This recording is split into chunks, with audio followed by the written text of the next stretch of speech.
Hi guys, welcome back to Couch Confessions, where I share a bit about my personal and professional insights and what happened on the couch this week. So stay tuned. Today I'm talking about no BS therapy, dumbing yourself down for dating, and March Madness. So let's get into it. So a client recently called me a no BS therapist.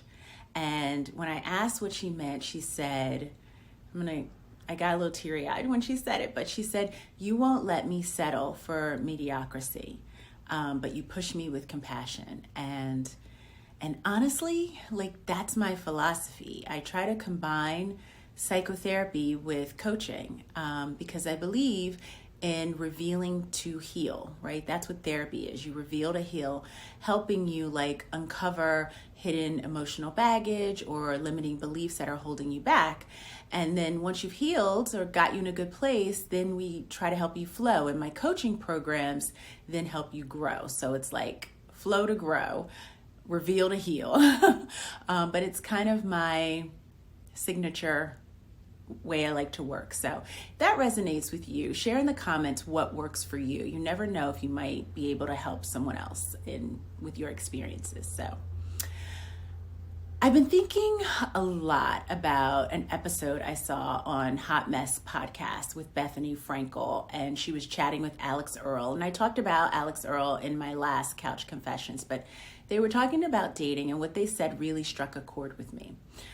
Bethany talked about dating as a successful woman and emphasized not dumbing yourself down for the sake of a relationship. And she was kind of giving this advice to a young Alex Earl, who's an entrepreneurial and intelligent and wealthy and all these things.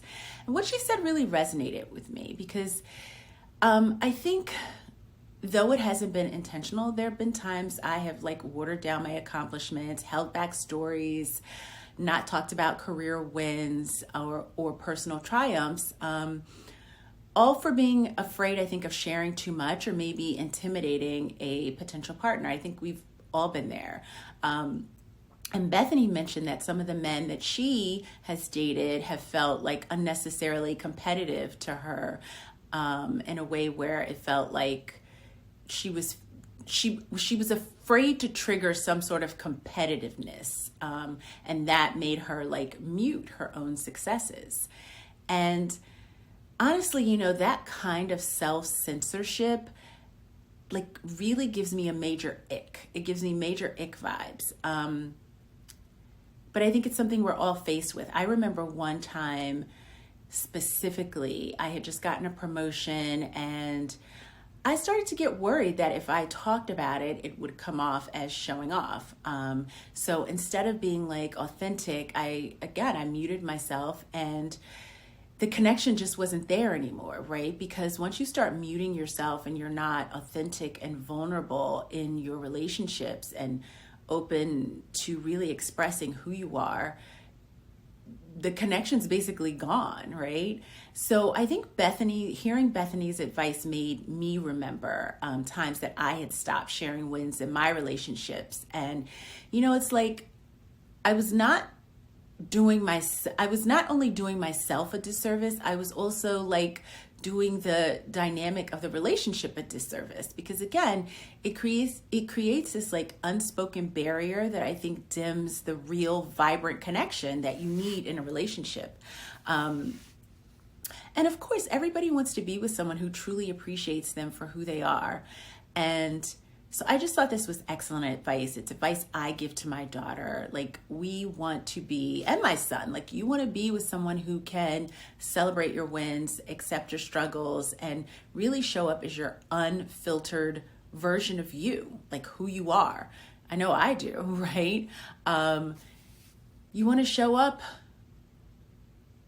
where you can be celebrated. And I think sometimes that creates a very challenging dynamic in relationships. So, you don't want to pull back to feel like your full self. And I think it's time we stop watering ourselves down for anyone. So I want to hear in the comments. Remember, we're here to help each other and create a community. So if that's something you've ever dealt with or felt from, not even in relationships, I think I've had it in friendships as well. Write in the comments, let us know, share your story. Next thing, last week, my daughter called me in this quiet, shaky voice about the layoffs that were happening in her company.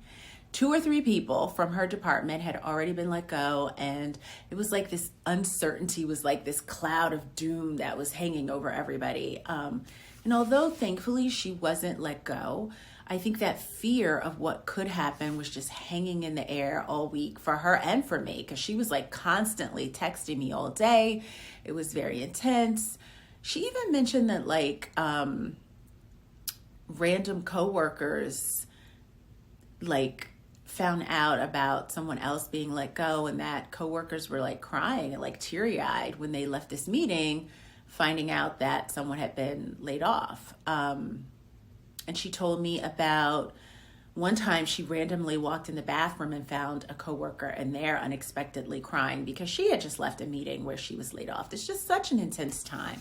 And we just spent hours on the phone talking, processing, trying to help her express her anxiety about just her future and the impact on her team at work, trying to help her cope.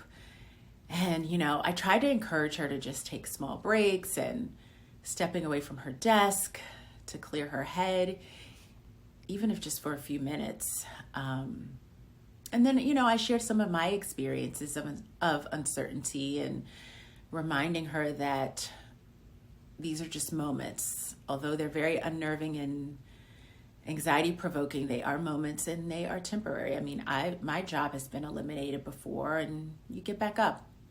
So as a mom, I found ways to take care of my own stress because, you're only as good as your children. And I found myself taking a lot of evening walks this week. That's how I kind of de-stress.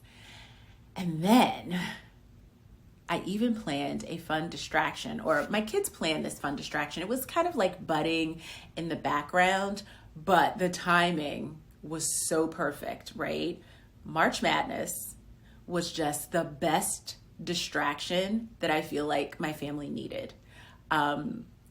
Because like I said, it's been a couple of really hard weeks, and then here comes March Madness, and it was the perfect way to distract us. And with life feeling so heavy lately, we found this little escape in the joy and the unity of sports, which felt so good. We turned our living room into a mini arena. We made our own brackets, and we let the friendly competition begin. It is, because it's still going, amazing.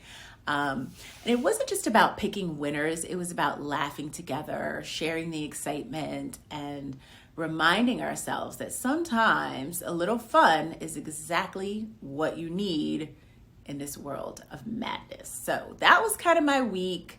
Those were the things on my mind. Tell me about your week. Tell me what you went through. Tell me about your triumphs. Tell me about your struggles. Remember, we're trying to create a sacred community here, and what you say could help someone else. So please comment below. And as always, if you need some more support, there are links in the description on how you can work with me more closely. So that is Couch Confessions for this week. All right, guys, see you later.